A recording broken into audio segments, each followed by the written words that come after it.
Bueno, en primer lugar, nada, agradecer la invitación.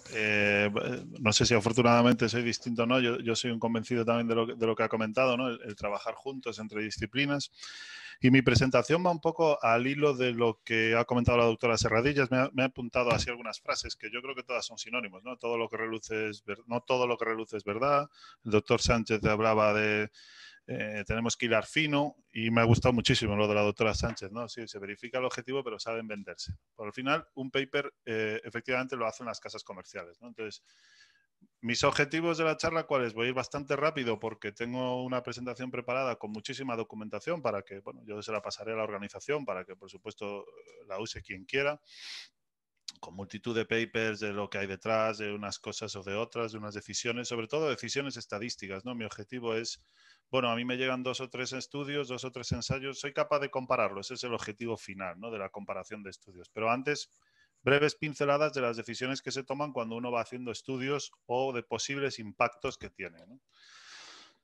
Vamos a ir rápido desde el principio pasando estas diapositivas. Entonces, cuando uno establece los objetivos del ensayo en el instante inicial, pues enfrenta objetivos y secundarios. Además, aquí todos los ponentes conocen perfectamente esto, todas, por ver su forma de hablar, son expertos en el área, pero bueno, simplemente recordar decisiones muy importantes cuando uno toma.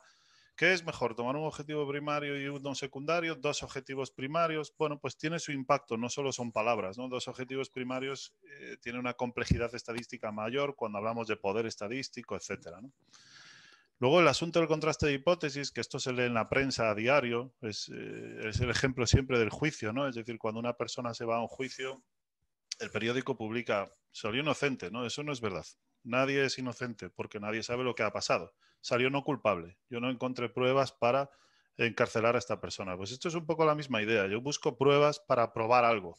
Si no las encuentro no significa lo contrario, ¿vale? En todo caso, no sé nada.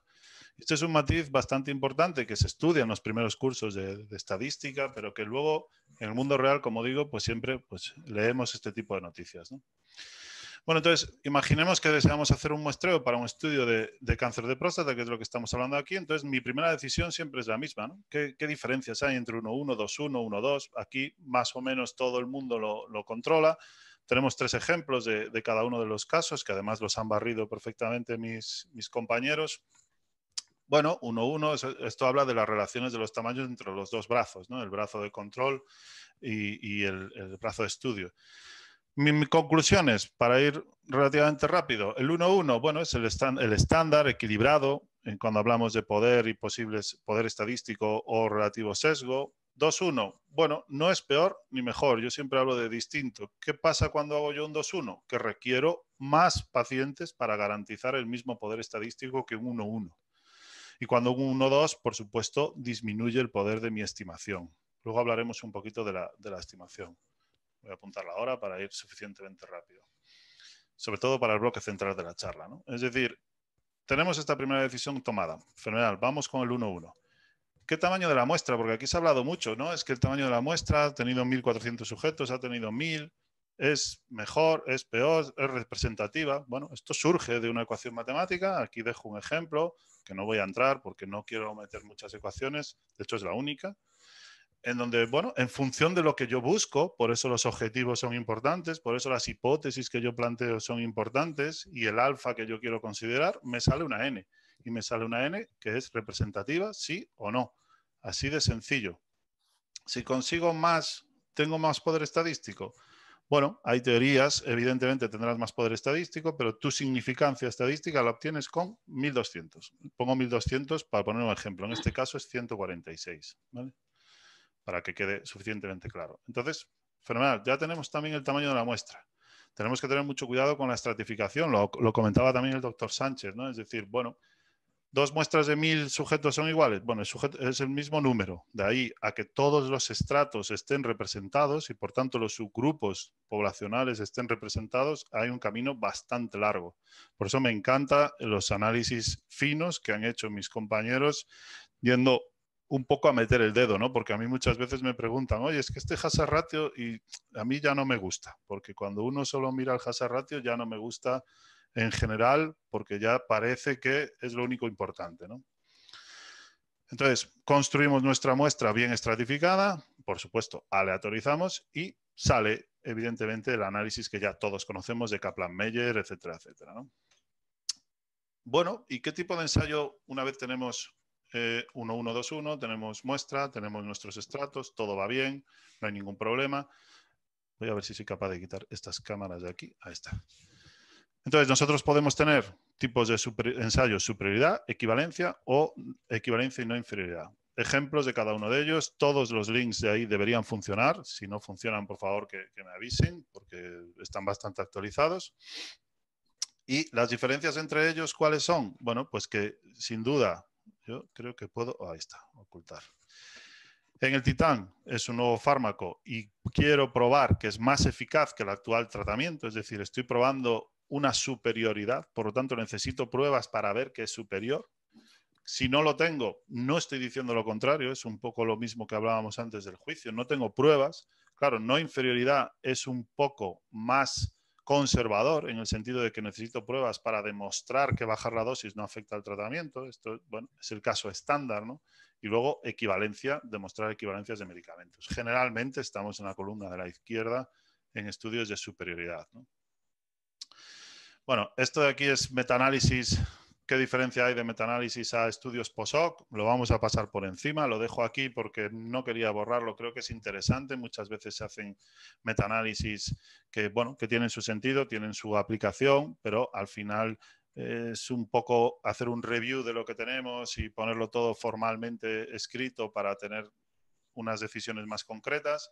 Y luego, esto es una de las cosas, los caballos de batalla, ¿no? Que tiene significado, tiene sentido estadístico hacer un análisis post-hoc en unos subgrupos que no estaban estratificados aleatoriamente o que no estaban en las hipótesis iniciales. El doctor Sánchez también habló un poquito de esto. Bueno, ojo, porque está demostrado que fundamentalmente son defectuosos, ¿vale? Ahí os dejo un paper bastante importante, bastante clásico del 2000, si hablamos un poco en 20 años, es bastante clásico, en donde esto se demuestra. Es decir, aquí al final estamos hablando de matemáticas.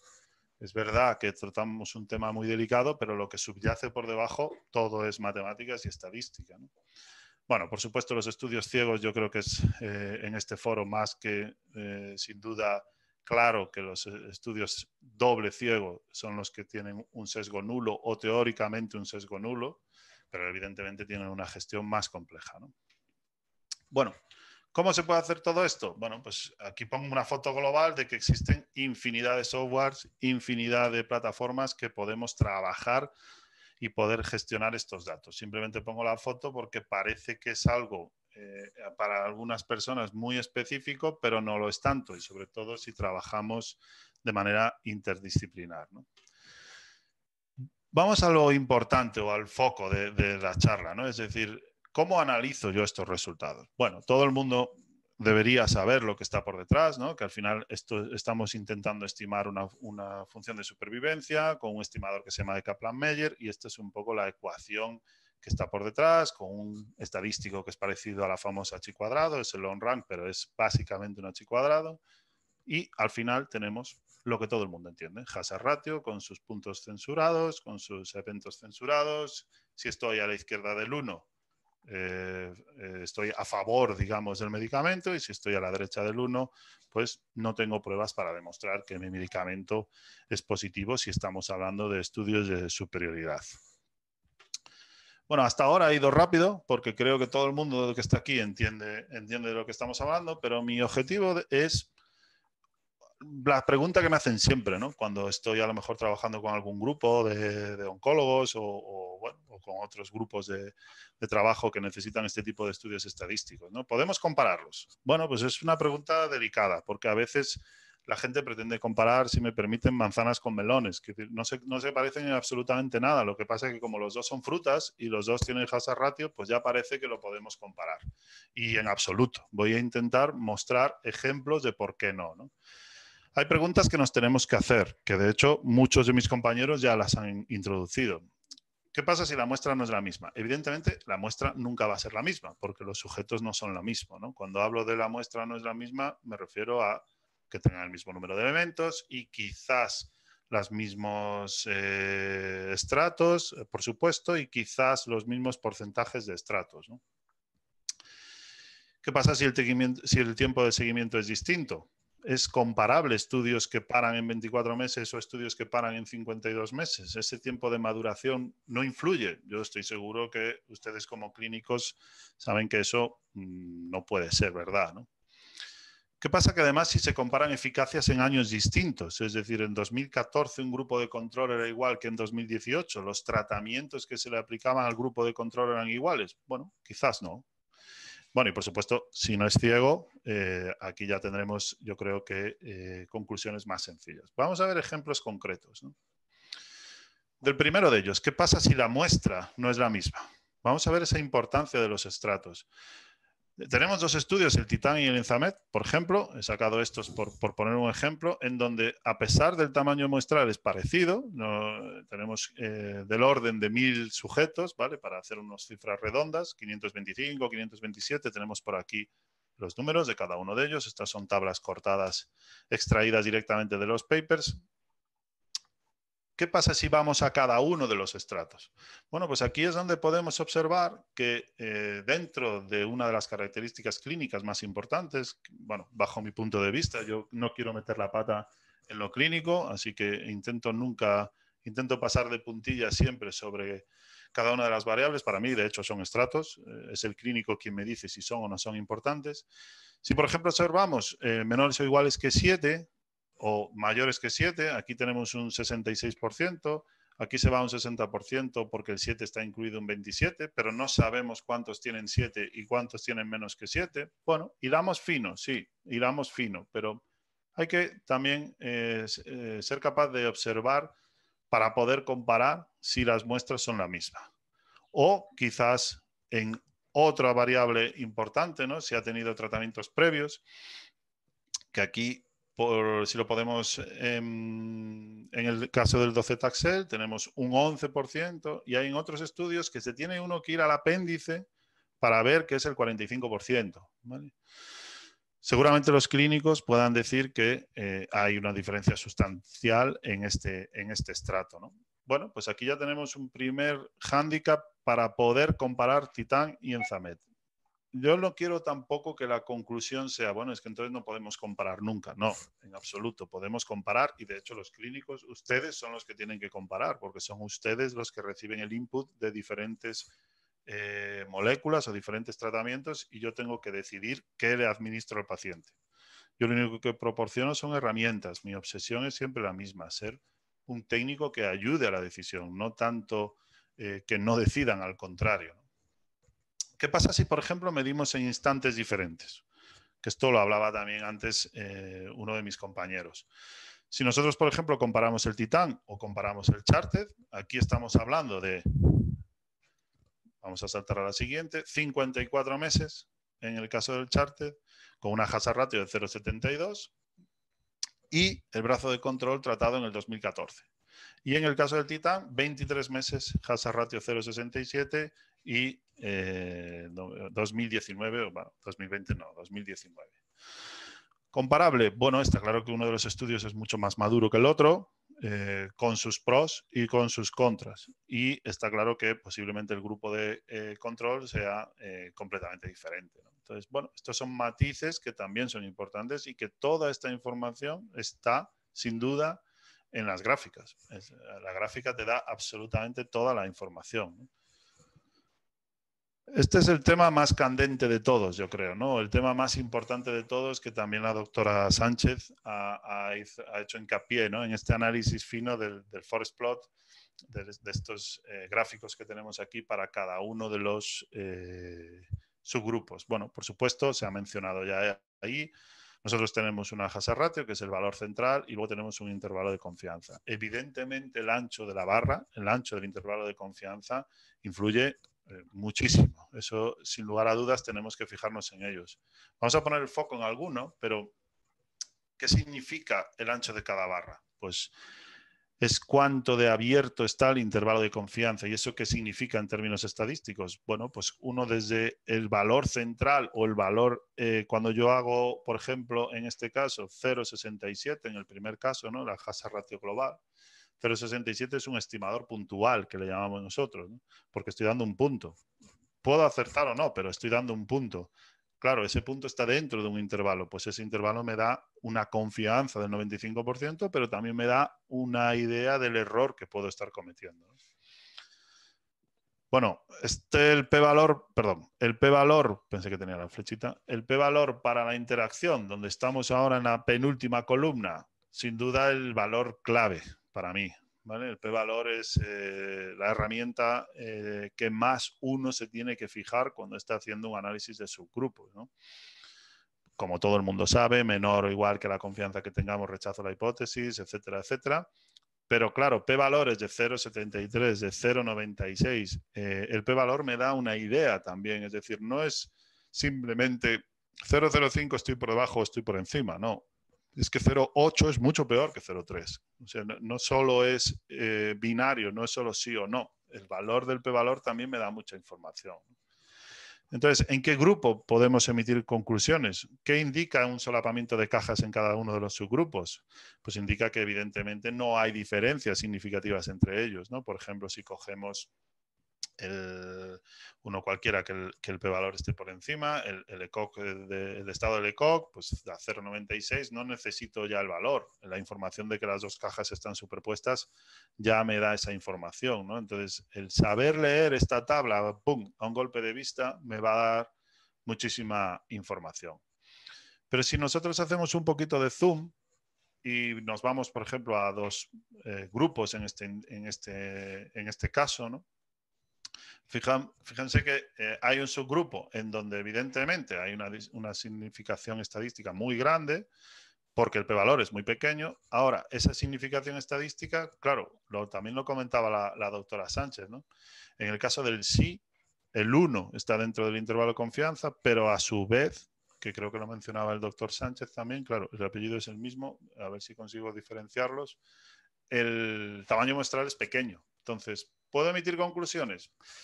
Bueno, yo no lo haría, sin duda. Quizás es arriesgado emitir conclusiones sobre esto. ¿Por qué? Bueno, pues porque seguramente no estaba en uno de los objetivos del estudio y por lo tanto se ha hecho un análisis de subgrupo a posteriori y estas son las consecuencias de hacer este análisis de subgrupos a posteriori. ¿Me da diferencia estadística entre ellos? Sí, técnicamente sí. ¿Pero tiene sentido? Bueno, seguramente no. Seguramente no en términos estadísticos, ¿no? ¿Por qué decía que el p-valor es muy importante? Porque el p-valor nos permite descartar conclusiones que, bueno, que en muchas situaciones, como decía la doctora, pues hace que las casas comerciales o los dueños de los medicamentos o los propietarios de los estudios o como le queramos llamar, pues vendan un poco lo que quieren decir, ¿no? En el caso del Spartan, hay un concepto estadístico que quizás, bueno, hace más profundo todavía el estudio, que es lo que se llama la función de gasto del p-valor, ¿vale? Bueno, se suele llamar una función de gasto porque cuando nosotros planificamos un estudio, tenemos que decir cuándo vamos a medir, ¿vale? Porque claro, yo puedo empezar mi estudio y estar midiendo cada mes, si quisiera, ¿no? Pero claro, eso te gasta, vamos a poner gastar entre comillas, es un concepto, bueno, no muy técnico, pero suficiente para entenderlo. Si yo me planifico una significancia de 0,05 para mi estudio al final del estudio, pero digo, voy a hacer 2 estudios intermedios, como es el caso del Spartan, ¿no? Bueno, pues entonces, si tú quieres porque la hazard ratio de tu estudio es única, es decir, si yo empiezo en 0 y me voy a 60 meses o me voy hasta la mediana y ahí lo analizo, 60 o 100 meses, pongamos el corte que queramos, la hazard ratio es la hazard ratio de ese estudio. Entonces, si yo paro antes, lo que estoy buscando es, quiero saber la hazard ratio que posiblemente tendría en ese estudio. Por lo tanto, la estadística te exige un poder más estadístico, ¿no? Por eso aparecen estos p-valores de colores que están aquí abajo, de tal manera que si tú empiezas en 2013 y quieres acabar 2014, 2016 y quieres acabar en tu primer punto del estudio, tu p-valor para tener significancia va a tener que ser muy pequeño. Esto es una especie de garantía estadística, también vamos a decirlo así con esas palabras, de garantía estadística de que las conclusiones que estás emitiendo en ese instante 1 van a ser las que posteriormente serían y podrías parar el estudio, ¿no? Esa es un poco la idea. Y claro, tanto Brian Fleming como Pocock, bueno, hay diferentes técnicas de gasto de estudio que de hecho, bueno, pues es otro de los problemas, ¿no? Es que este estudio usa Brian Fleming, ¿no? Pero es que este usa Pocock. ¿Qué pasaría si usara? Pues no lo sabemos. No sabemos qué pasaría si usara O'Brien Fleming. Porque es muy interesante, ¿no? El planificar esto si se publicase todo, obviamente, ¿no? Pero bueno, esto es un mundo aparte, ¿no? Son cosas de la agencia y tal. Si yo paro aquí, me exige una significancia muy grande. En la mitad, menos, pero si se fijan, la suma da ese 0,05. ¿Vale? Al final, O'Brien Fleming y Pocock y una serie de autores lo que plantean es ese 0,05, usted lo descompone en varios instantes temporales. ¿Vale? De tal manera que, obviamente, al final del estudio que usted había previsto, bueno, pues como antes ha hecho puntos intermedios de medida, pues usted tiene que tener un p-valor más exigente. Esto es, lo estoy diciendo con estas palabras, pues una fórmula estadística, una fórmula matemática que se calcula y cuantas más veces pares, pues peor para tu p-valor, ¿no? Por eso es tan importante cuando la gente empieza un estudio y dice, bueno, pues esto no era un objetivo primario y no estaba diseñado, pero no pasa nada, ¿no? Sí pasa. Sí pasa porque el diseño condiciona cuándo puedes parar, condiciona qué p-valor puedes usar, condiciona si vas a hacer unos ciertos análisis sobre ciertos subgrupos, plantéalo como objeto secundario porque entonces tus estratos tendrán que estar construidos con una significancia suficiente, etcétera, etcétera. El diseño sí influye y mucho. Y al final aquí, ¿qué sucedía? Bueno, que este era el punto 2 del Spartan y no podían garantizar por significación estadística, pero sin embargo ya ha salido el tercer hito y ha salido significativo, porque aquí se quedaban muy cerca del 0,0121, pero no puedes emitir conclusiones, con lo cual tienes que seguir. Al final salió fenomenal, pero el rigor te exige que ahí no pares, ¿vale? Bueno, he intentado ajustarme bastante, creo que llevo 15 minutos, empecé ahí 10, me parece. Mis conclusiones, es una pena, ¿no? Porque yo en esto me emociono y quiero hablar más tiempo, pero no es posible comparar estrictamente dos estudios, porque evidentemente son muestras distintas, pero las fotos es, si la condición del estudio son distintos, sin duda ya no podemos compararlos. El diseño lo marca todo. Yo sé que muchas veces desde fuera, porque a mí me lo dicen, bueno, no, pero da igual que no esté diseñado. No da igual. No da igual porque hay unas ecuaciones que en función de tu número de objetivos, en función de si tu objetivo secundario estaba planeado y por lo tanto tu subbo tenía que estar correctamente estratificado, etcétera, etcétera, no da igual. Influyen a futuro todo las condiciones de partida. Me gustó mucho el análisis que hizo también el doctor Sánchez de ese análisis fino, descriptivo de la muestra. Me ha encantado ver que esto se hace, porque en otros sitios no se hace. En eso, la verdad, me gustaría también, si puedo, felicitarles. Yo no soy nadie para felicitar a nadie, ¿no? Pero me ha gustado muchísimo que se trate la información de una manera fina, porque el paper parece ser que a veces pues la parte matemática pues saltamos de puntillas, lógico. Yo la parte médica también salto de puntillas, pero intento ser un poco crítico y ustedes que toman la decisión, sin duda, me ha encantado ver que eso se analiza, ¿no?